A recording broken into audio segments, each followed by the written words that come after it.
Olá, estudante! Eu sou o professor Pedro Bittencourt e você está assistindo a terceira aula de nosso módulo de ótica, que estuda relações entre luz e imagem. Nosso objetivo agora é estudar a reflexão da luz em espelhos esféricos. Nessa aula faremos uma discussão sobre espelhos esféricos em geral, mostrando seus diferentes tipos e aplicações práticas. Vamos começar definindo condições matemáticas essenciais para o estudo de espelhos esféricos, chamadas de condições de estigmatismo. Mostraremos os chamados raios de luz notáveis, bem como algumas regras gerais que são utilizadas na determinação gráfica de imagens conjugadas com objetos pelos espelhos esféricos. E a partir de considerações geométricas feitas no estudo gráfico, determinaremos algumas equações matemáticas que nos permitem fazer uma análise algébrica da formação de imagens. Como de costume, temos uma aula dividida em partes que podem ser conferidas individualmente. Vem comigo! Separe um espelho convexo e aumente seu campo de conhecimento a partir de agora. Espelhos esféricos são mais comuns do que podemos imaginar. Você já deve ter visto um desses em alguma esquina da cidade.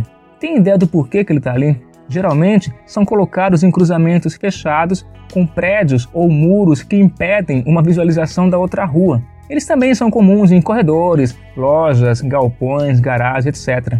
Em outras palavras, servem para aumentar o campo visual do observador, apesar de eventuais distorções nas imagens. Existem espelhos esféricos que são utilizados para aumentar detalhes visuais. Talvez você tenha utilizado um desses para retocar maquiagem ou para visualizar um óculos que tem interesse de comprar numa loja, enfim. Isso ocorre porque ele amplia a imagem de um objeto colocado na sua frente. Contudo, dependendo da distância entre este e o espelho, podemos ter uma imagem invertida, o que torna a coisa toda bastante estranha. A ideia de um espelho esférico é simples.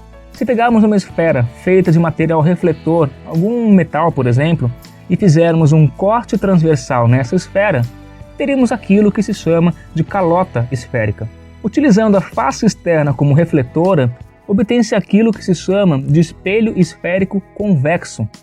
Caso você utilize a face interna como refletora, terá o chamado espelho esférico côncavo, algo similar com as faces de uma colher, por exemplo.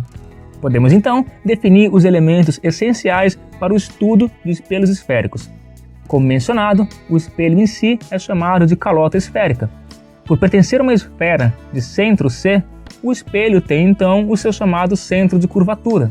A distância deste a qualquer ponto da esfera e, portanto, da calota é o raio de curvatura. A reta que passa pelo centro e pelo meio do espelho é chamada de eixo principal do espelho, sendo o cruzamento dela com o espelho chamada de vértice. A abertura do espelho pode ser representada pelo ângulo de abertura alfa, e é isto o necessário. Antes de continuarmos, precisamos lembrar de nossa aula sobre reflexão em espelhos planos. De acordo com o que vimos, os ângulos de incidência e de reflexão são congruentes, ou seja, de mesma medida. Esses ângulos são medidos em relação à reta normal ao espelho no ponto de incidência. Em outras palavras, uma reta perpendicular.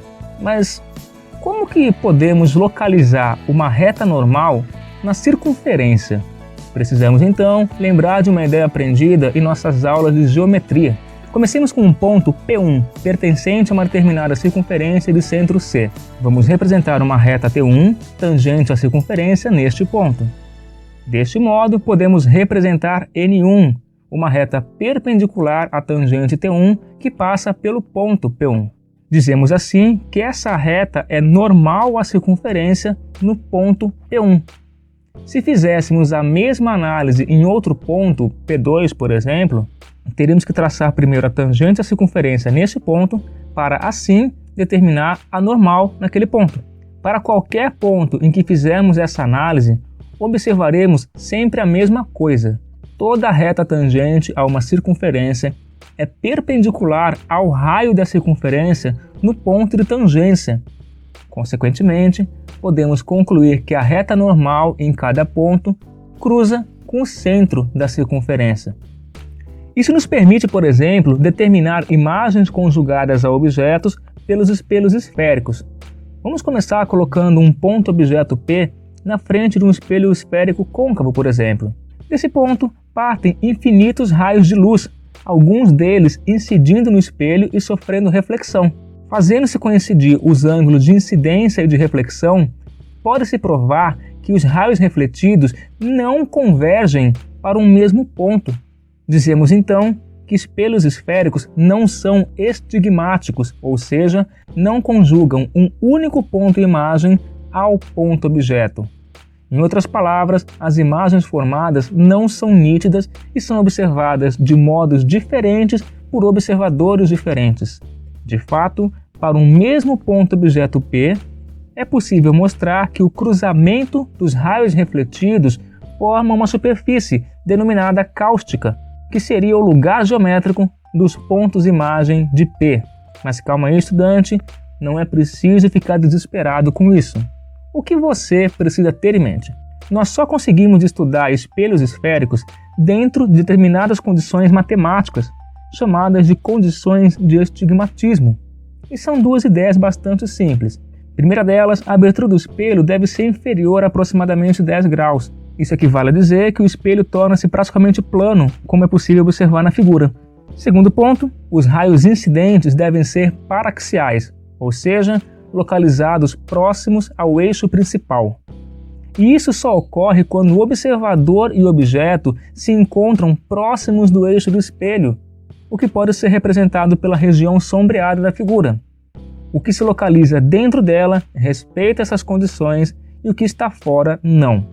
Assim, uma vez que dentro dessas condições os espelhos esféricos se aproximam de planos, nós passaremos a representá-los da seguinte maneira: um segmento de reta com as pontas dobradas, entre aspas, indicando a curvatura do espelho. No caso do espelho côncavo, a curvatura aponta no sentido de incidência da luz, e para os espelhos convexos, a curvatura é contrária.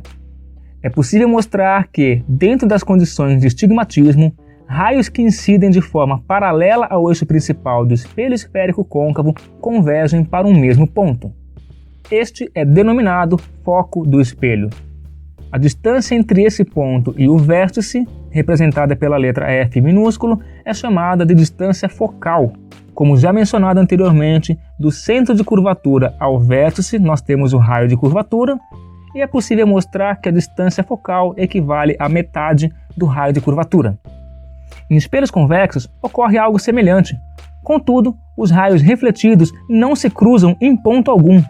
Na realidade, todos eles divergem de um mesmo ponto, e este é o foco do espelho convexo. Se você reparar bem, ele está atrás do espelho e, portanto, é virtual, e abordaremos isso um pouco mais para frente. Na segunda parte dessa aula, mostrarei algumas regras gerais que permitirão a você determinar a localização e o tamanho de imagens utilizando argumentos geométricos.